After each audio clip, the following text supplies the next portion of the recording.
जय शिवराय मित्रांनो, उन्हाळ्यातील तीनही महिन्याचा अंदाज म्हणजे जानेवारी आणि फेब्रुवारी मार्च या महिन्यापर्यंतचा रेकॉर्ड आपण आज देणार आहोत.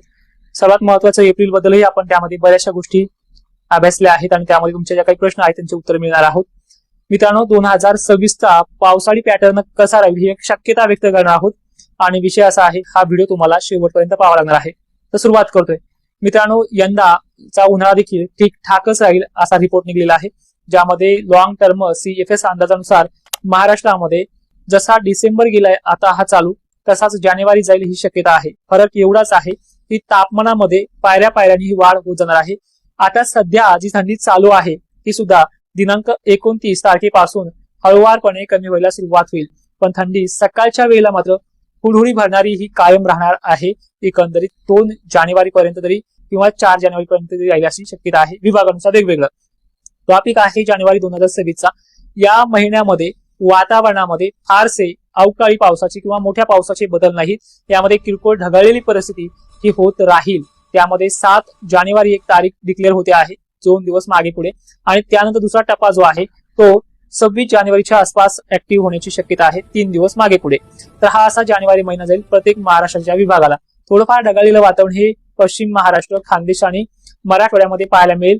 विशेषतः त्याचा कल जो आहे उत्तर भारताकडे जास्त राहील या जानेवारीच्या पहिल्या आठवड्यामध्ये. शेवटच्या आठवड्याचा कल जो आहे तो कोकण किनारपट्टी, सातारा, नाशिक क्षेत्र, अहिल्यानगर आणि दक्षिण महाराष्ट्राचा देखील समावेश त्याच्यामध्ये राहणार आहे. मित्रांनो, फेब्रुवारी महिना देखील एवढा काही घातकी नाहीये. सकाळच्या थंडीमध्ये आणि संध्याकाळच्या थंडीमध्ये चांगली वाढ. दुपारच्या वातावरणाचा जो काही बदल आहे एक्झॅक्टली आता जसं मिडियम उन्हाची तीव्रता वगैरे होता येईल, कारण की ह्या महिन्यामध्ये फेब्रुवारीमध्ये पहिला आठवडा आणि एकंदरीत तिसरा आठवडा खराब राहणार आहे. यामध्ये पावसाची शक्यता नॉर्मली पाहता किरकोळ हलक्या सरी किंवा कोकण किनारपट्टी सारख्या ठिकाणी, सांगली सातारा सारख्या ठिकाणी, नाशिक सारख्या ठिकाणी बारीक शितोड्यांचा वर्षाव होण्याची शक्यता दाट आहे. त्यामध्ये तारीख समोर येते. एक तर 18 पासून 21 तारखेच्या दरम्यानची तारीख येणार आहे. 4 दिवसाचा फरक कोणत्याही तारखेदरम्यान राहू शकतो. मित्रांनो, यामध्ये खानदेश, विदर्भ, मराठवाड्यामध्ये तापमानाची लेवल जी आहे ही जास्त प्रमाणात वाढण्याची शक्यता ह्या मार्च महिन्यामध्ये सुद्धा आणि या फेब्रुवारी महिन्यात सुद्धा आहे. आता बघूयात मार्च आणि फेब्रुवारीमध्ये, हे थोडक्यात सांगतोय. मार्च आणि एप्रिल महिन्यामध्ये शक्यतो पाऊस हा वादळी वाऱ्याचा राहण्याची भीती आहे, पण मार्च महिन्यामध्ये शेतकऱ्यांचा गहू, हरभरा ही पिकं सुखरूप पार पडतील किंवा त्या टायमिंगला आपण ती तारीखही देऊयात. कच्चा माल काढण्याचं सजेशन आपण कोणाला करणारच नाहीये, पण त्यावेळेस ते काढण्याच्या तारखा देखील त्याच्या अगोदरच तुम्हाला देऊया, जेणेकरून तुमचं 8-15 दिवसामध्ये किंवा 20 दिवसामध्ये नियोजन लागून जातं. मग ह्या महिन्यामध्ये तारखा समोर कोणत्या येतात? एक्झॅक्टली जवळपास 11 तारीख ही मार्च महिन्यामध्ये वादळी वाऱ्याची, त्यामध्ये शक्यता नाशिक, सातारा, बीड, जालना, त्यानंतर छत्रपती संभाजीनगर असे येऊ शकते. पण पाऊस हा टिकाऊ नाहीये. 12% अशी टक्केवारी त्यामध्ये निघते. अधिक माहिती आपल्या ऍप्लिकेशनमध्ये लावून मी आता घेतलेला आहे. त्यानंतर परिस्थिती जर आपण पाहिली की विशेषतः हा शेवटचा आठवडा, एकंदरीत तारीख निघते 26 किंवा 24, 4 दिवस मागे पुढे. तर ह्या तारखेदरम्यान वातावरण राज्यातलं वादळी वाऱ्याचं आणि पावसाचं राहू शकतो. विशेषतः प्रभाव गडचिरोली, चंद्रपूर, यवतमाळ सारख्या ठिकाणी पाहायला मिळू शकतो. पण हा ट्रॅक जो आहे, आता जिल्हे घेतलेत हे बदलू शकतात, त्याच्यामध्ये बरेचसे बदलणार आहेत. मग याच्यात समजून काय घ्यायचं आहे की उन्हाळ्यामध्ये अशा प्रकारचे वादळ वगैरे दरवर्षी जसे बनतात त्याची टक्केवारीमध्ये तफावत आहे. 2024 सारखी परिस्थिती एक्झॅक्टली उन्हाळ्याच्याही पॅटर्नची राहू शकते. त्यानंतर एप्रिल महिना गारपिटी सदृश परिस्थिती बुलढाणा जिल्ह्यामध्ये काही कमकुवत भागांमध्ये टक्केवारी मात्र 7% एवढी आहे, म्हणजे 1-2 गावांची शक्यता त्यामध्ये मॉडेलनुसार दिसते आहे. त्यावेळेस ज्या काही CFS मॉडेलकडनं ज्या काही जेट विंड किंवा अनेक बऱ्याचशा प्रकार WDची शक्यता पाहता आणि लानिना न्यूट्रल कंडिशन मध्ये फेब्रुवारीमध्ये जातो आहे, त्याची तफावत पाहतात त्या टायमिंग पर्यंत टेम्परेचर वाढेल आणि WDची ऍक्टिव्हिटी राहू शकते अशी एप्रिल महिन्याची डिटेल आहे. मित्रांनो, एवढ्या लॉंग टर्म अंदाजामध्ये भीती घालून देखील चुकीचं आहे, पण खानदेश, विदर्भ आणि पश्चिम महाराष्ट्रामध्ये हे अपवाद वादळी वाऱ्याची घडण्याची शक्यता आहे. मराठवाडा आणि खानदेशच्या टार्गेटवरती दरवर्षीच राहतो, कुठे मोठे हे प्रकार घडतात, पण टक्केवारीमध्ये तफावत आहे, कमतरता वगैरे वाढते. आता मेन आणि थोडक्यात सांगतो 2026च्या पावसा संदर्भामध्ये.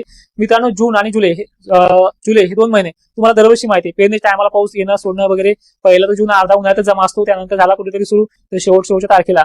पण ह्या वर्षी आणि गेल्या वर्षीच्या तुलनेमध्ये, म्हणजे गेल्या वर्षी म्हणतो, ह्या 2025च्या वर्षी तुलनेमध्ये आणि 2026च्या तुलनेमध्ये फरक एवढाच आहे. त्या वर्षी लानिनाची तीव्रता चांगली होती, पुढच्या वर्षी तो न्यूट्रल कंडिशन मध्ये जातो, अल निनोमध्ये जात नाही, निव्वळ दुष्काळ नाही. हा एक घेऊन तुम्हाला ह्या रिपोर्टमध्ये निघतो आहे. आणि सगळ्यात महत्वाचा आणि प्लस पॉईंट हे बघा, ह्या वर्षी सुद्धा पिकं करपू लागले होते. ह्या वर्षी सुद्धा माल मोडायची वेळ अमरावती, नागपूरच्या भागामध्ये आली होती, त्यानंतर अहिल्यानगरमध्ये सुद्धा आली होती. दुष्काळ असताना सुद्धा ओला अशी वेळ आली होती. त्यात सातारा, सांगलीचाही समावेश होता. जालन्यामध्ये, परभणीमध्येही अनेक भाग होते, पिकं करपू लागले होते.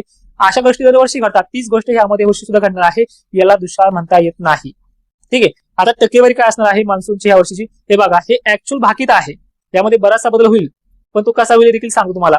की यामध्ये जो बदल होणार आहे तो न्यूट्रलचा असणार आहे, अल निनोची शक्यता दिसत नाही. अहो एका दिवसामध्ये माणूस बदलतो, एका घंट्याला माणूस शब्द बदलतो, दिलेलं सरकार आश्वासन बदलतं, हा तर हवामान आहे, काहीही होऊ शकतं, दुष्काळही पडू शकतो, पण शक्यता ती दिसत नाही. कारण की 15 वर्षाचा रेकॉर्ड मी तुमच्या स्क्रीनवरती हायलाइट करतो की अल निनोमध्ये, आणि अल निनो आलाय त्या वर्षानंतर किती वर्षानंतर अल निनो स्क्रीनवर तुम्हाला दाखवतोय बघा, 5-5, 6-6 वर्षाची तफावत दिसते. 2023 ला अल निनो आला होता, त्यानंतर लगेच तिसऱ्या वर्षी येईल का, 2 वर्ष येईल का, 2 वर्ष जाऊन येईल का, असं काही दिसत नाही. पावसाळी पॅटर्न जर पाहिला 6-7 वर्षाला एक तीव्र अल निनो, पण लानिनंतर ही गोष्ट न्यूट्रल मध्येही जाते. डायरेक्ट अल निनो मध्ये आलेली 15 वर्षामध्ये रेकॉर्ड नाहीये. त्यामुळे 2026चा पाऊस ठीकठाक राहणार आहे. परतीचा मान्सून देखील जबरदस्त राहील. हा व्हिडिओ रेकॉर्ड आणि सेव्ह करून ठेवा, पावसाळ्यात कामी येईल. एवढंच तुम्हाला दिलासा यामध्ये देऊ शकतो. आता वेळ आहे थोडं मार्च वरती आणि एप्रिलवरती पुन्हा नजर टाकण्याची, की मित्रांनो मार्च आणि महिन्यामध्ये आणि एप्रिल महिन्यामध्ये कांदा उत्पादक आणि शेतकरी जो काही परेशान राहील ह्या रिपोर्टकडे पाहून, ते काळजी करू नका. अशा गोष्टीला आपण सामोरं कसं जायचंय, कोणत्या तारखेला खळं वगैरे करायचं, हे देखील माहिती तुम्हाला देण्याचा प्रयत्न करेल. मग या व्हिडिओमध्ये तुम्ही समजलात काय किंवा ऐकलं काय ते लक्षात ठेवा. लानिना कंडिशन आहे ती न्यूट्रल मध्ये जाते आहे, त्यामुळे जानेवारी फेब्रुवारीमध्ये धोका नाहीये. मार्च मध्ये धोका आहे पण टक्केवारीमध्ये कमी आहे. एप्रिलमध्ये धोके आहेत पण तारखा किंवा जिल्हे फिक्स नसतात लॉंग टर्म अंदाजामध्ये. मग संभाव्य शक्यता काय आहे, धोका कुठल्या विभागात जास्त राहू शकतो, तर विशेषतः हा खानदेश आणि विदर्भ हा टार्गेटवरती असेल. त्याच्या पाठोपाठ मराठवाडा किंचित अशा प्रमाणात असेल, त्यामुळे धोके निश्चित नाहीत, पण टक्केवारी खूप कमी आहे, त्यामुळे जास्त काही घाबरायचं कारण नाही. एखादं ठिकाण होईल असं समज धरायचे. मान्सून बाबत तुम्हाला सुरुवातीला सांगितले, मान्सून ठीकठाक आहे. पहिले 2 महिने किचकट आहेत, पुन्हा त्यातली त्यात परत 2 महिन्यानंतर जुलै नंतर ऑगस्ट ही किचकट राहू शकतो. कदाचित एखाद्या 25 दिवसाचा खंडही कालावधी याच्यामध्ये राहू शकते, पण हे फिक्स कधी राहील, हे 5 मार्चचा रिपोर्ट आपला दरवर्षी जो असतो तोच, त्यामध्ये पुन्हा तफावत नसते. पण एक दिलासा व्हिडिओमध्ये घेऊन जा की यंदा येणाऱ्या 2026 मध्ये दुष्काळ नाही. परिस्थिती पाहायला मिळेल, मालक मोडायची वेळ, पण दुष्काळ नाही. विहिरीच्या पाण्याचा वगैरे प्रश्न, परतीचा पाऊस तारणार आहे. यंदा मान्सून तेलंगणा मार्गे गेल्या वर्षी जसा आला होता 2025 मध्ये, ह्या वर्षी तसा 2026 मध्ये तो नैऋत्य मोसमी मान्सून असणार आहे. चक्रीवादळाचे वगैरे अडथळे त्याला सुरुवात येणार आहे. मान्सून 20-20 दिवस लांबणीवर पडणं, भरकटणं, या गोष्टी देखील होणार आहे. पण याचा अर्थ असा होत नाही की अल निनो कंडिशन किंवा कोरडा दुष्काळ असं काही नाही. बऱ्याचशा गोष्टी चांगल्या आहेत, पॉझिटिव्ह थिंकिंग आहे, काळजी करण्यासारखं नाहीये. जय शिवराय, धन्यवाद.